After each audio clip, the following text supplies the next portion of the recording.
जब अल्लाह की निशानी का मजाक उड़ाया गया। सुना तुमने, सालेह कहता है एक औंटनी खुदा की निशानी है। ओंटनी भी अब नबी हो गई क्या? ये बातें, ये तंज, ये मजाक, ये सब उस वक्त की बातें जब अल्लाह सुब्हानहू तआला की निशानी जमीन पर आई थी। कहानी क्या है, आइए समझते हैं। अल्लाह ने हजरत सालेह अलैहिस्सलाम को कौम समूद की तरफ भेजा। वो कौम जो पहाड़ों को तराश कर घर बनाती थी, मगर दिलों में गुरूर भर चुका था। और फिर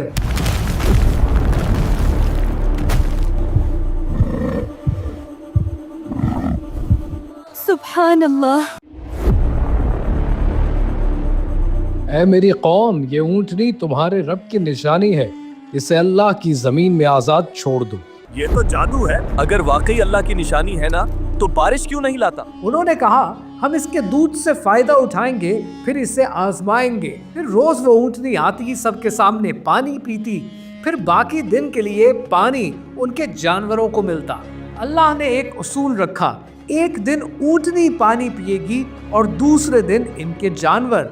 ये इंसाफ खुद अल्लाह की तरफ से मुकर्रर था, मगर उनके दिलों में जिद और तकब्बुर बढ़ता गया।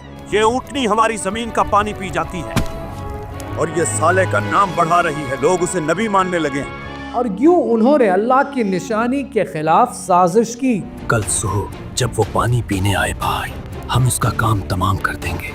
एक ऊंटनी जो उनके लिए आजमाइश थी, अब उनके गुरूर के लिए खतरा बन चुकी थी। और फिर उन्होंने अल्लाह की निशानी को कत्ल कर दिया। जमीन खामोश हो गई, पहाड़ों ने भी जैसे सांस रोक लिया। ऐ मेरी कौम, तुमने अपने हाथों से अजाब को बुला लिया है। अब 3 दिन अपने घरों में रहो, अल्लाह का फैसला तुम्हारे करीब है। पहले दिन उनके चेहरे पीले हुए, दूसरे दिन सुर्ख, तीसरे दिन काले, और फिर जमीन लरज उठी।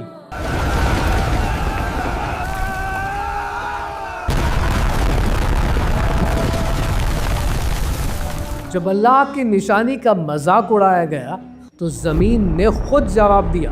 ये कहानी अभी खत्म नहीं हुई, ये कहानी अभी जारी है और आपको याद दिलाती है कि अल्लाह की कोई बात भी छोटी नहीं होती।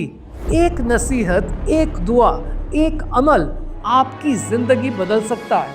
जब कोई आपको खैर की बात करे, तब रुको, सुनो, सोचो, क्योंकि शायद ये वो लम्हा हो जब ये पैगाम खुद रब ने आपकी तरफ भेजा हो।